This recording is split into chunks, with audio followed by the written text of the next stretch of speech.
بسم اللہ الرحمن الرحیم۔ سورہ نور۔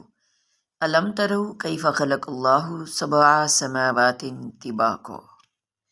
کیا تم نے یہ نہیں دیکھا کہ اللہ نے کس طرح 7 آسمان اوپر تلے پیدا فرمائے۔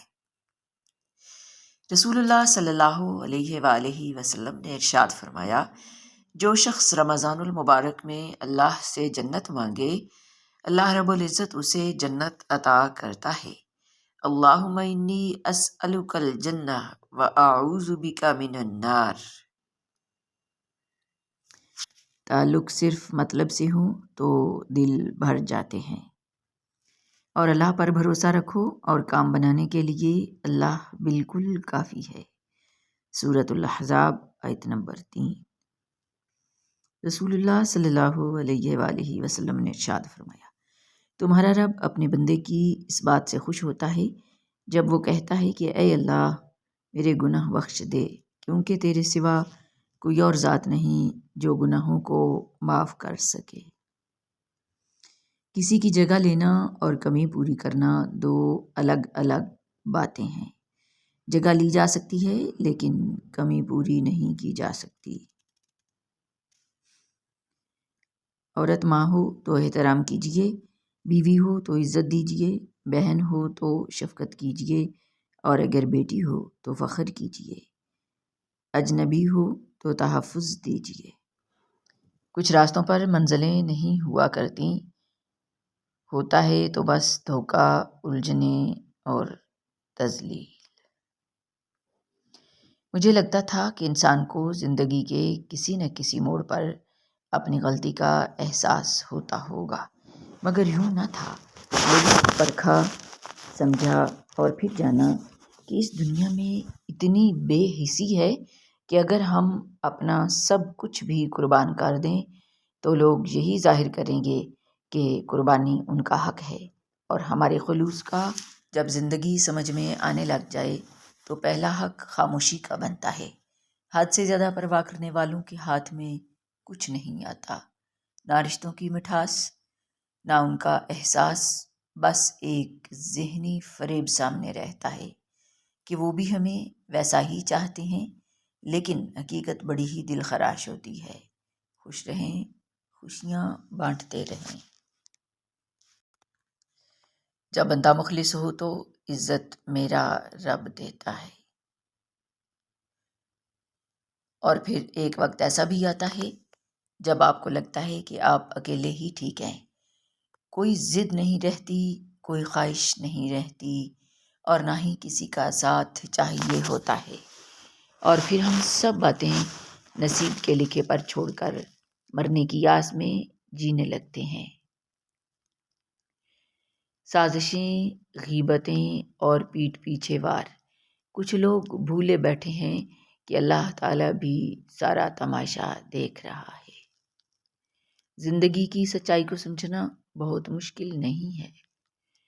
جس ترازو میں دوسروں کو تولتے ہو، کبھی خود کو بھی اس میں بٹھا کر دیکھیے۔ ایک دن ہم بغیر الوداع کہے رخصت ہو جائیں گے۔ ہم جو چاہتے ہیں اور جو نہیں چاہتے، سب یہیں کا یہیں رہ جائے گا۔ دوسروں کو گرانے کے چکر میں لوگ آخر کار خود ہی گر جاتے ہیں، لیکن سبق پھر بھی حاصل نہیں کرتے۔ جب لوگ آپ کے معیار کو نہیں پہنچ پائیں گے تو پھر وہ رسول اللہ صلی اللہ علیہ وآلہ وسلم نے ارشاد فرمایا، بے شک رات میں ایک ایسی گھڑی ہے کہ اس وقت کوئی مسلمان شخص دنیا اور آخرت کی جو بھی چیز اللہ سے مانگتا ہے تو وہ اسے وہی چیز عطا فرما دیتا ہے، اور یہ ہر رات ہوتا ہے۔ صحیح مسلم حدیث نمبر 166۔ 4 چیزیں سنبھال کر رکھو، کامیابی تمہارا مقدر ہوگی۔ نماز میں دل، تنہائی میں سوچ کو، محفل میں زبان کو، اور راستے میں نگاہ کو۔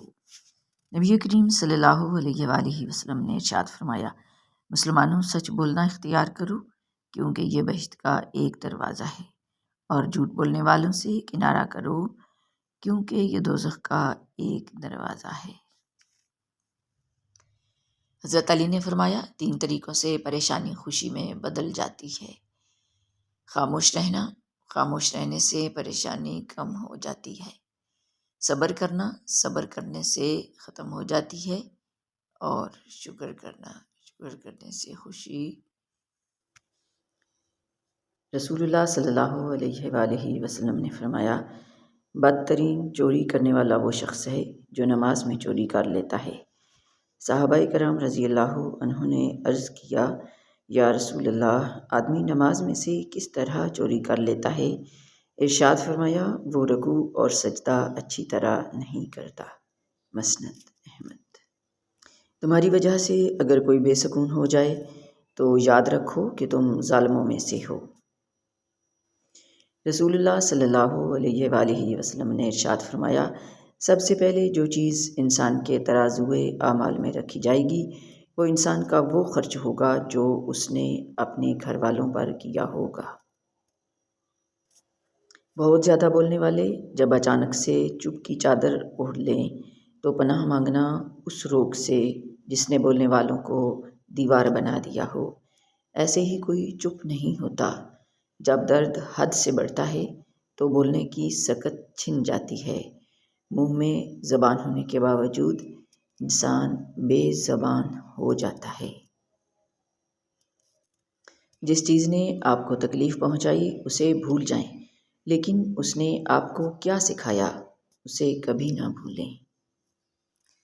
رسول اللہ صلی اللہ علیہ وآلہ وسلم نے فرمایا تم میں سے کسی کے پاس 3 بیٹیاں یا 3 بہنیں ہوں اور وہ ان کے ساتھ اچھا سلوک کرے تو جنت میں ضرور داخل ہوگا۔ انہیں ان کے بدگمانیوں کے ساتھ چھوڑ دو، وہ تمہیں اپنی طبیعت کے آئینے میں دیکھتی ہیں، نہ کہ ویسا جیسے تم حقیقت میں ہو۔ لوگ اپنی زبان پر قائم نہیں رہتے اور ہم لوگوں کی باتوں پر یقین کر لیتے ہیں۔ جو شخص آپ کی قدر نہیں کرتا اس سے چپ چاپ دور ہو جانا ہی بہتر ہے۔ رشتوں کی مثال درختوں کی مانند ہے، جب ہم انہیں اپنی ضروریات سے کاٹتے جاتے ہیں تو گھنی چھاؤں سے محروم ہو جاتے ہیں۔ ہم لوگوں کو ظاہر سے دیکھ سکتے ہیں مگر وہ دھچکے اور درد نہیں دیکھ سکتے جو وہ دل میں لیے پھرتے ہیں، لہٰذا نرمی اختیار کریں اور مہربان بنیں۔ سب لوگ آپ کے پاس موجود نعمتوں پہ خوش نہیں ہوتے، سب کو سب نہ بتایا کریں۔ کبھی کبھی ہم غلط نہیں ہوتے، بس ہمارے پاس وہ الفاظ نہیں ہوتے جس سے ہم خود کو صحیح ثابت کر سکیں، کوئی وضاحت دے سکیں، اور شاید دینے کی ضرورت بھی نہیں ہوتی، کیونکہ جب رشتے وضاحتوں کے محتاج ہو جائیں تو سمجھ لیں کہ ان کی عمر ختم ہو چکی ہے۔ جب آپ مشکلات کو اکیلے گزار لیتے ہیں تو آپ دوسروں سے دور ہو جاتے ہیں اور کسی سے کچھ توقع کرنا چھوڑ دیتے ہیں۔ آپ سیکھیں گے کہ ہمیشہ مضبوط ہونا ہے، اور چاہے آپ کو کسی کے کندھے پر سر رکھ کر سہارا لینے کی کتنی بھی ضرورت ہو، آپ خود کو ایسا محسوس کریں گے کہ آپ کسی پر انحصار کیے بغیر کھڑے ہیں۔ نعمت سے بغاوت کرنا زوال کا آغاز ہے، استغفار کا سفر شروع کرنا عروج کا آغاز ہے۔ استغفر اللہ سربلندی کا وظیفہ ہے اور الحمدللہ انعام یافتہ بندوں کا درد۔ اللہ کریم ہمیں استغفار کی توفیق عطا کرے اور اپنے انعام یافتہ بندوں میں شامل فرمائے۔ آمین ثم آمین۔ تنقید کمتری اور کمزوری سے جنم لیتی ہے۔ رسول اللہ صلی اللہ علیہ وآلہ وسلم نے فرمایا قرآن پڑھا کرو سمجھ کر، کیونکہ قیامت کے دن یہ اپنے پڑھنے والوں کی شفاعت کرے گا۔ صحیح مسلم۔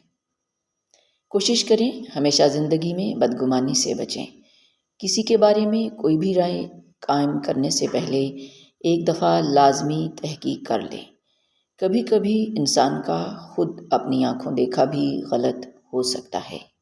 یاد رکھیں بدگمانی ایک دیمک کی طرح ہوتی ہے جو آپ کے تعلق کو کھا جاتی ہے۔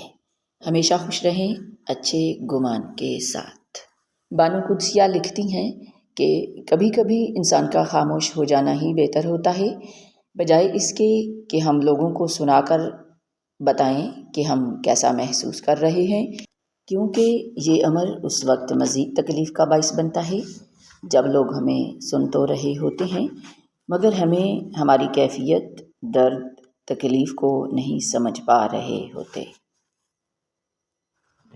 مخلص شخص ہر بار خاموشی اختیار کر لیتا ہے، اس لیے نہیں کہ وہ بزدل ہوتا ہے بلکہ اس لیے کہ اسے اس کا ضمیر اجازت نہیں دیتا کہ وہ اپنوں کو انہی کے لہجے میں جواب دے۔ اپنے ذہنی آرام کے لیے ہر چیز مختصر کرنا، الفاظ، احساسات، خواہشات، منفی سوچ رکھنے والے لوگوں سے دور رہنا، ہر بات پر روک ٹوک کرنے والوں سے دور رہنا، دوسروں کے معاملات میں مداخلت نہ کرنا، پسندیدہ کاموں میں خود کو مصروف رکھنا، منفی باتوں پر خاموش رہنا، یہ سب ذہنی آرام کے لیے بہت ضروری ہے۔ نیکی صرف اور صرف رضائے الہی کے لیے ہونی چاہیے۔ اکثر لوگوں کو شکوہ کرتے سنا ہے کہ نیکی کا زمانہ ہی نہیں، ہر زمانہ نیکی کا ہی ہے، اگر کی جانے والی نیکی کے اجر کی امید صرف اللہ سے رکھی جائے۔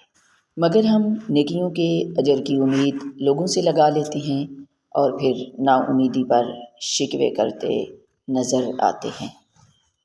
رسول اللہ صلی اللہ علیہ وآلہ وسلم نے فرمایا، بندے سے روز قیامت اس کے اعمال میں سے سب سے پہلے نماز کا حساب لیا جائے گا، اگر وہ صحیح اور درست ہوئی تو وہ فلاح اور نجات پا گیا، اور اگر وہ صحیح اور درست نہ ہوئی تو پھر وہ ناکام و نامراد ہوگا۔ اگر اس کے فرائض میں کوئی کمی ہوئی تو رب تعالیٰ فرمائے گا، دیکھو کیا میرے بندے کے کچھ نوافل ہیں، تو اس طرح فرائض کی کمی کو ان نوافل سے پورا کر دیا جائے گا۔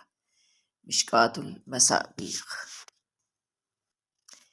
درود پاک دنیا کا وہ واحد وظیفہ ہے جو اپنے پڑھنے والوں کو اپنے مقام تک پہنچا کر چھوڑتا ہے۔ دنیا کی تاریخ اٹھا کر دیکھ لیں، درود پاک پڑھنے والے کبھی نامراد نہیں رہتے۔ پریشانیوں سے نجات اور خواہشات کی تکمیل کے لیے درود پاک پڑھنا حدیث پاک سے ثابت ہے، اس لیے درود پاک کی کثرت کریں۔ آپ کو مال چاہیے، درود پاک پڑھیں۔ آپ کو عزت چاہیے، درود پاک پڑھیں۔ اپنوں نے ستایا ہے، درود پاک پڑھیں۔ عاملوں کے پیچھے بھاگ بھاگ کر تھک چکے ہیں، درود پاک پڑھیں۔ آپ کسی بیماری میں مبتلا ہیں، درود پاک پڑھیں۔ آپ دنیا کے کسی بھی مسئلے کا شکار ہیں، مسئلہ چاہے کتنا ہی بڑا کیوں نہ ہو، درود پاک پڑھیں، انشاءاللہ العزیز کرم ہو جائے گا۔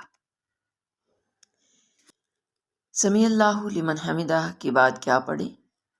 رفاع بن رافع زرقی سے روایت ہے کہ ہم نبی کریم صلی اللہ علیہ وآلہ وسلم کی اقتداء میں نماز پڑھ رہے تھے۔ جب آپ صلی اللہ علیہ وسلم رکوع سے سر اٹھاتے تو سمیع اللہ لمن حمدہ کہتے۔ ایک شخص نے پیچھے سے کہا، ربنا ولک الحمد حمدا کثیرا طیبا مبارکا فیہ، اے ہمارے رب، اور تیرے ہی لیے حمد و ثنا ہے، بہت زیادہ پاک اور مبارک۔ آپ صلی اللہ علیہ وآلہ وسلم نے نماز سے فارغ ہو کر دریافت فرمایا کہ کس نے یہ کلمات کہے ہیں؟ اس شخص نے جواب دیا کہ میں نے۔ اس پر آپ صلی اللہ علیہ وآلہ وسلم نے فرمایا کہ میں نے 30 سے زیادہ فرشتوں کو دیکھا کہ ان کلمات کو لکھنے میں وہ ایک دوسرے پر سبقت لے جانا چاہتے تھے۔ صحیح بخاری۔